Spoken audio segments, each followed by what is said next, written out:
বিসমিল্লাহির রহমানির রহিম। আসসালামু আলাইকুম। আজকের এই ভিডিওর আলোচনার উদ্দেশ্য হচ্ছে জ্যামিতি পাঠ পড়াবো আমি। জ্যামিতির আজকে বেসিক কনসেপ্টটা শিখাবো। যদি জ্যামিতিতে কেউ দুর্বল হও বা জ্যামিতি ভালো বোঝো না, তাহলে আমার ভিডিওগুলো পর্যায়ক্রমিক দেখতে থাকবা। ইনশাআল্লাহ পর্যায়ক্রমিক যদি একটার পর একটা ভিডিও দেখো, তাহলে তোমার জ্যামিতিতে আর কোনো ভয় থাকবে না। আর জ্যামিতির যে আমাদের 20 মার্কের সিরিজ লিখতে হয় নবম দশম শ্রেণীতে, এটা তো আর কোনো ঝামেলা হবে না, ইনশাআল্লাহ ভালো হবে। তাহলে আমরা জ্যামিতি শব্দটা নিয়ে একটু আলোচনা করি। জ্যামিতির যে বেসিক আছে সেই বেসিক গুলো নিয়ে আলোচনা করতে হবে।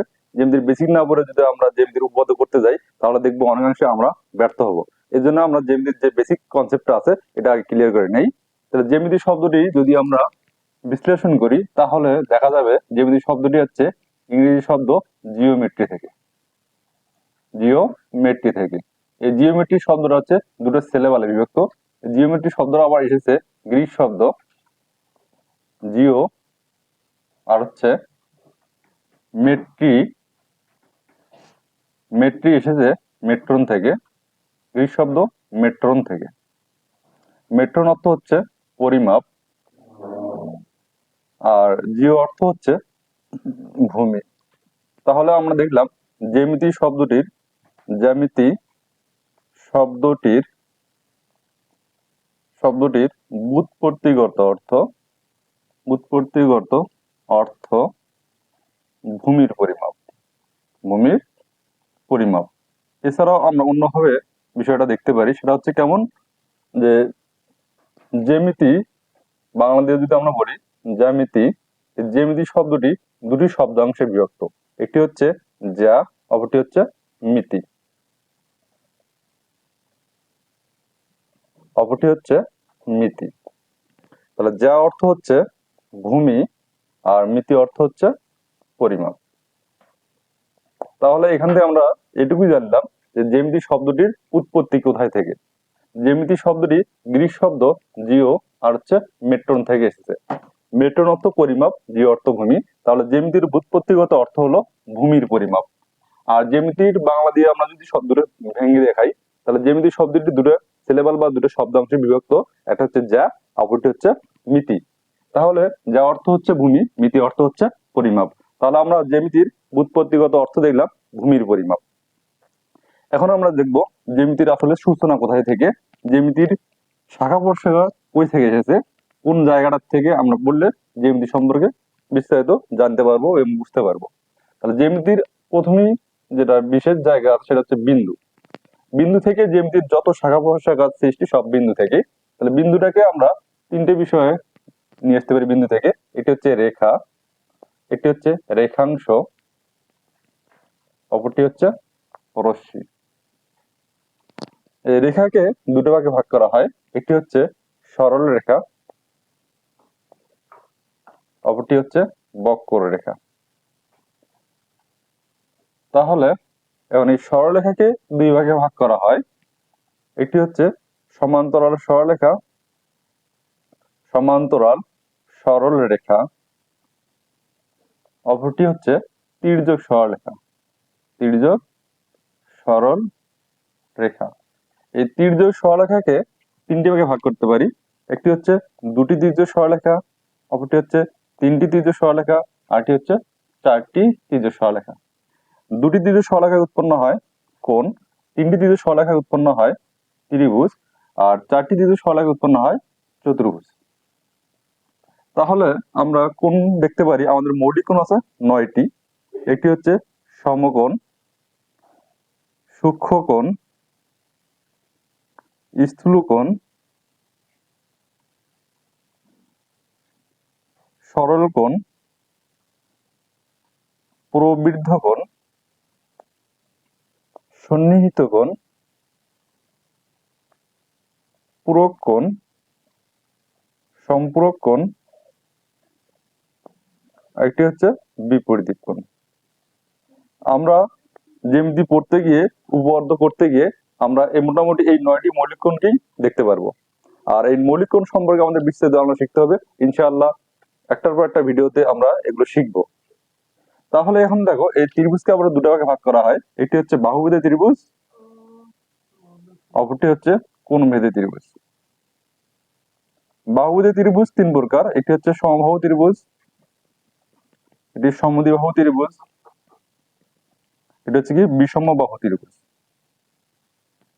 আর কোণ ভেদে ত্রিভুজ তিনটি, সমকোণী ত্রিভুজ, সূক্ষ্মকোণী ত্রিভুজ, আর একটি হচ্ছে স্থূলকোণী ত্রিভুজ। আর চতুর্ভুজ হচ্ছে আমাদের ছয়টি, সেটা হচ্ছে আয়ত, সামান্তরিক, বর্গ, রম্বস, ঘুড়ি, এটা হচ্ছে ট্রাপিজিয়াম। তাহলে আমাদের জ্যামিতির শিখতে গেলে প্রথমত আমাদের এই জ্যামিতির কনসেপ্ট, এই জায়গাটা ভীষণ ভাবে আয়ত্ত করতে হবে। এই জায়গাটাতে কোনো রকম গ্যাপ রাখা যাবে না, এই জায়গাতে বিন্দু মাত্র কোনো ঝামেলা রাখা যাবে না। এই প্রত্যেকটা বিষয় আমাদেরকে খুব সুন্দরভাবে জানতে হবে, এই প্রত্যেকটা বিষয়ের খুব গভীরভাবে জানতে হবে। তাহলে ইনশাআল্লাহ আর পরবর্তী যে স্টেপ গুলো আসবে আমাদের জ্যামিতির উপপাদ্য, সেগুলো আমরা খুব সুন্দর করে বুঝতে পারবো। এই জ্যামিতির পড়তে গেলে অবশ্যই একটা স্টুডেন্টকে এই বিষয়টা খুব ভালো করে আয়ত্ত করতে হবে। এই বিষয়টার মধ্যে তার কোন রকমের কমতি রাখা যাবে না, এই বিষয়টা একটা A to Z ভালো জানতে হবে। যেরকম এখানে আমরা যদি এই শব্দগুলো ইংরেজিতে বলতে চাই, এটা হচ্ছে পয়েন্ট, তারপর হচ্ছে লাইন, এটা হচ্ছে রেখাংশ, সিগমেন্ট বা লেন্থ, এটা রশ্মি হচ্ছে রে, সরলরেখা হচ্ছে স্ট্রেট লাইন, বক্ররেখা হচ্ছে কার্ভ লাইন, সমান্তরাল সরলরেখা হচ্ছে প্যারালাল স্ট্রেট লাইন, ত্রিভুজ সরলরেখা হচ্ছে অ্যাবলিক স্ট্রেট লাইন, তারপর কোণ হচ্ছে এখানে অ্যাঙ্গেল, ত্রিভুজ হচ্ছে ট্রায়াঙ্গেল, চতুর্ভুজ হচ্ছে কোয়াড্রিল্যাটেরাল, সমকোণ হচ্ছে রাইট অ্যাঙ্গেল, সূক্ষ্মকোণ হচ্ছে একিউট অ্যাঙ্গেল, স্থূলকোণ হচ্ছে অবটিউজ অ্যাঙ্গেল, সরলকোণ হচ্ছে স্ট্রেট অ্যাঙ্গেল, পরিবৃত্ত কোণ হচ্ছে রিফ্লেক্স অ্যাঙ্গেল, আর সন্নিহিত কোণ হচ্ছে অ্যাডজেসেন্ট অ্যাঙ্গেল, পূরক কোণ হচ্ছে কমপ্লিমেন্টারি অ্যাঙ্গেল, সম্পূরক কোণ হচ্ছে সাপ্লিমেন্টারি অ্যাঙ্গেল, বিপরীত কোণ হচ্ছে ভার্টিক্যালি অ্যাঙ্গেল। আর ত্রিভুজ হচ্ছে এখানে বাহুভেদে এবং কোণ ভেদে। বাহুভেদে ত্রিভুজ হচ্ছে তিনটি, সমবাহু, সমদ্বিবাহু, বিষমবাহু। সমবাহু হচ্ছে ইকুইল্যাটেরাল অ্যাঙ্গেল, সমদ্বিবাহু হচ্ছে অ্যাসোসিয়েলেস অ্যাঙ্গেল, আর বিষমবাহু ত্রিভুজ হচ্ছে স্কেলার অ্যাঙ্গেল। আর আমরা যদি কোণ ভেদে ত্রিভুজগুলো ইংরেজিতে বলি, তার সমকোণী ত্রিভুজ বলবো রাইট অ্যাঙ্গেল ট্রায়াঙ্গেল, সূক্ষ্মকোণী ত্রিভুজ বলবো আমরা একিউট অ্যাঙ্গেল ট্রায়াঙ্গেল, স্থূলকোণী ত্রিভুজ বলবো আমরা অবটিউজ অ্যাঙ্গেল ট্রায়াঙ্গেল। আমরা যদি চতুর্ভুজগুলো বলতে চাই, তাহলে চতুর্ভুজগুলো হচ্ছে আয়ত, যেটা আমরা বলি রেক্টাঙ্গেল, সামুদ্রিক, প্যারালেলোগ্রাম, বর্গ, স্কয়ার, রম্বস, রম্বুস, ঘুড়ি, কাইট, ট্রাপিজাম, ট্রাপিজয়েড।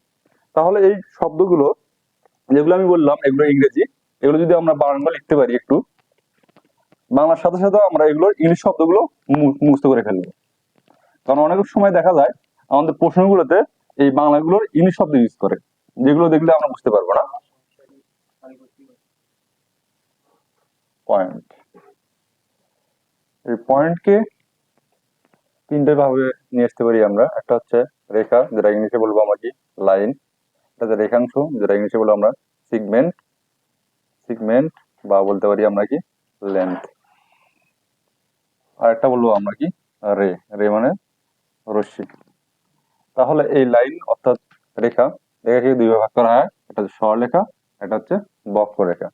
সরলরেখা হচ্ছে স্ট্রেট লাইন, স্ট্রেট লাইন, আর বক্ররেখা হচ্ছে কার্ভ লাইন, কার্ভ লাইন।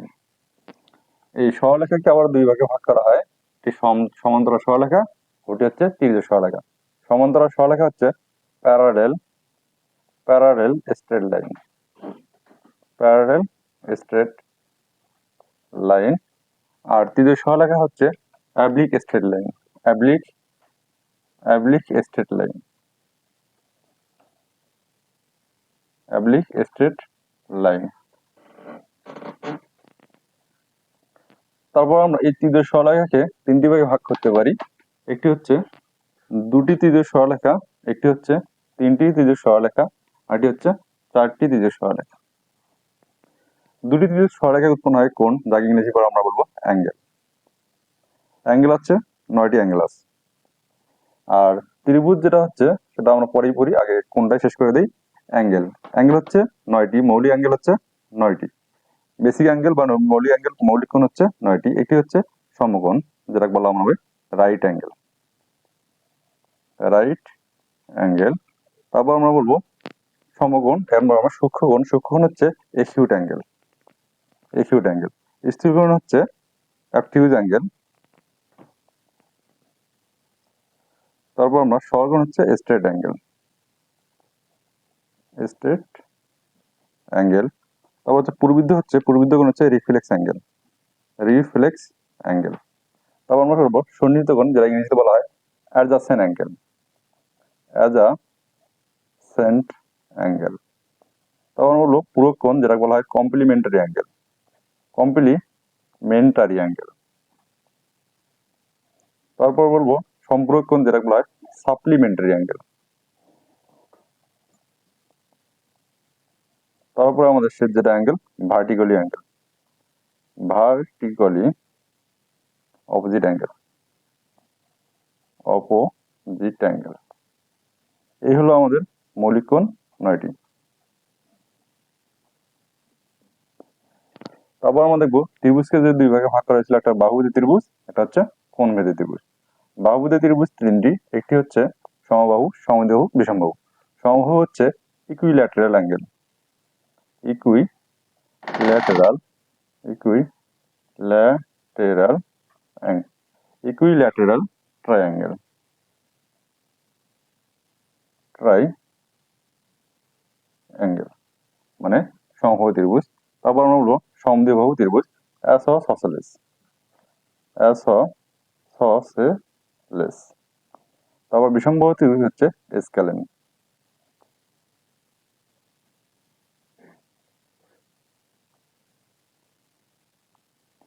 এই হলো আমাদের তিনটি সমবাহু ত্রিভুজ, একটা সমদ্বিবাহু ত্রিভুজ, একটা হচ্ছে কি বিষমবাহু ত্রিভুজ। এখন যদি আমরা কোণভেদী ত্রিভুজগুলো বলি, কোণভেদী ত্রিভুজগুলো খুব সুন্দর করে বলে দেবো আমরা এই কোণের নাম থেকে।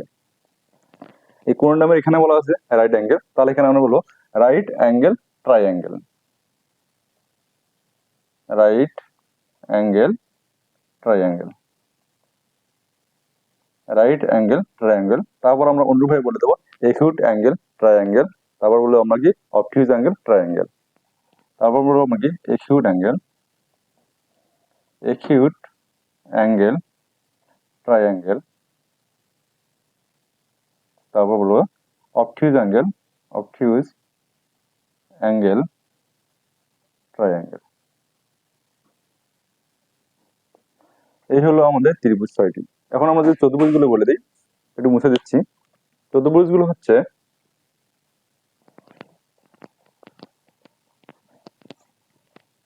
ছয়টি, সেগুলো হচ্ছে যেমন চতুর্ভুজ ইংরেজি হচ্ছে কোয়াড্রিল্যাটেরাল, কোয়াড্রিল্যাটেরাল। এই কোয়াড্রিল্যাটেরাল হচ্ছে 6টি, চতুর্ভুজ হচ্ছে 6টি। একটা হচ্ছে আয়ত, যেটা বলা হবে রেক্ট্যাঙ্গেল, রেক্ট্যাঙ্গেল এটা হচ্ছে আয়ত। আর হচ্ছে সামুদ্রিক হচ্ছে প্যারালেলোগ্রাম, প্যারালেলোগ্রাম। তারপর হচ্ছে আমাদের রম্বস, রম্বস। তারপর হচ্ছে আমাদের বর্গ, যেটা বলা হয় স্কোয়ার। তারপর হচ্ছে আমাদের ঘুড়ি, যেটা বলা হয় ইংরেজি কাইট। তারপর আমাদের একটা আছে ট্রাপিজাম, যেটা ইংরেজি বলা হয় ট্রাপিজয়েড, ট্রাপেজয়েড। এই হলো আমাদের জ্যামিতিক কনসেপ্টের বাংলা থেকে ইংরেজিতে। এগুলো শুধু পড়লেই হবে না, আমাদের এগুলো সম্পর্কে বিস্তারিত আলোচনা জানতে হবে এবং এগুলো সম্পর্কে প্রত্যেকটা পুঙ্খানুপুঙ্খানু জানতে হবে, যে প্রত্যেকটা কোণ কাকে বলে, প্রত্যেকটা ত্রিভুজ কাকে বলে, প্রত্যেকটা চতুর্ভুজ কাকে বলে। প্রত্যেকটা ত্রিভুজের প্রকারভেদের মধ্যে আমাদের পড়ে যাবে একটা ত্রিভুজের কি কি বৈশিষ্ট্য থাকতে পারে, প্রত্যেকটা সমবাহু ত্রিভুজের কি বৈশিষ্ট্য থাকতে পারে, সমদ্বিবাহুর কি থাকতে পারে, বিষমবাহুর কি থাকতে পারে, সবকিছু। এবং চতুর্ভুজেরও একবার A to Z বিস্তারিত আলোচনা আমরা করবো ইনশাল্লাহ পরবর্তী ভিডিওটা দেখবা। পরবর্তী ভিডিওটা দেখার আগে প্রথমে আমাদের এই জায়গাটা আয়ত্ত করতে হবে। আমি যেভাবে বোর্ডে লিখলাম, আমি যেভাবে এখানে তোমাদের সামনে উপস্থাপন করলাম, এরকম করে যেন তোমরা এটা আয়ত্ত করে ফেলো, আমার মতো করে যেন আয়ত্ত করো, বা আমার চেয়ে বেশি আয়ত্ত করো, কিন্তু এর চেয়ে কম কিছু করো না, বেশি বেশি পড়ার চেষ্টা করবা। এটা যেন মানে আমার যে কনসেপ্টটা দিলাম বাংলা থেকে ইংরেজিতে পুরোটাই সুন্দর করে আয়ত্ত করবা, তাহলে পরবর্তী ভিডিওগুলো খুব সুন্দরভাবে বুঝতে পারবা। ইনশাল্লাহ আশা করি তোমরা পরবর্তী ভিডিওগুলো দেখবা এবং এই চ্যানেলটি সাবস্ক্রাইব করবা এবং শেয়ার করবা, কমেন্ট করবা। ইনশাআল্লাহ। আল্লাহ হাফেজ।